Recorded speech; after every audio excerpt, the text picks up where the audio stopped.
Daniel's world had collapsed. One moment, Priya was there, her laughter echoing in their small flat. The next, silence. She was gone, mysteriously. The official report called it a tragic accident, but Daniel couldn't accept it. The Priya he knew was vibrant, careful, full of plans. None of it made sense.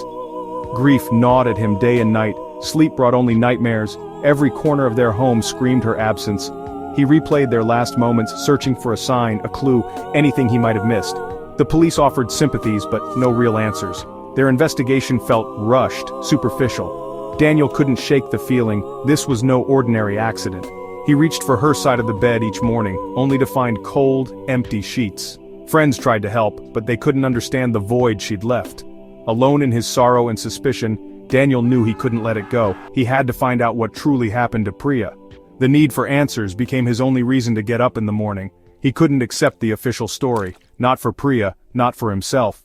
The questions surrounding her death were a dark cloud, and he was determined to find the light.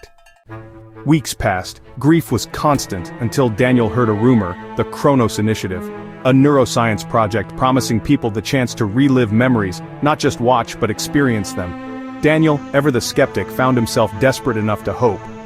What if he could see Priya again? What if he could find a clue everyone else had missed? The idea became an obsession. He found their website, clinical, discreet. They were seeking trial participants dealing with trauma. Daniel applied, pouring out his pain and confusion. He didn't mention his suspicions, just his need for closure.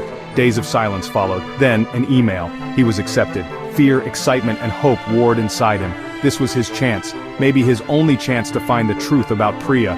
He knew it was a long shot, maybe even dangerous, but he had to try. For Priya, and for himself. The alternative, a life of unanswered questions, was far worse. The Kronos facility was all steel and glass, cold and clinical. Doctors explained the procedure, electrodes, a chair, just relax. Daniel was nervous, but the hope of seeing Priya again pushed him forward. The machine whirred. Suddenly, he was back. Priya laughing in their kitchen making breakfast. It was astonishing. He could smell the toast, feel the sun. He relived cherished moments, their first date, wedding, lazy Sundays. But as he focused on the days before her death, things felt off. Small inconsistencies, a dress the wrong color, a conversation slightly changed. At first he blamed his memory, but the distortions grew. A familiar cafe had a different name. Priya's friend acted cold, unlike reality. One memory was deeply disturbing, an argument that turned vicious, Priya's face twisted in fear. This wasn't right. He tried to pull out but was trapped, forced to watch a twisted version of his life. The machine, meant to offer solace, was now a nightmare. Something was very wrong with Kronos. Each session left Daniel more shaken. The joy of seeing Priya was tainted by the wrongness. These weren't just imperfect recollections, they were altered realities. He started to question everything. Was Kronos really helping, or was something sinister at play? The staff's reassurances felt rehearsed. Security was tight. Certain areas were off limits. He felt more like a prisoner than a patient. Requests to speak to other participants were denied. Confidentiality, they said. Daniel's grief turned to anger and fear. Priya had been an investigative journalist. Could her work have led to this? He realized he had to be careful. He played along, pretending to believe their explanations. But inside, he was searching for evidence. Proof of what Kronos was really doing. He was no longer just searching for answers about Priya's death. He was investigating Kronos itself. The stakes were higher than he'd ever imagined. The breakthrough came during a session. Priya's computer screen flashed Kronos_internal_report_draft. Priya had been investigating Kronos before her death.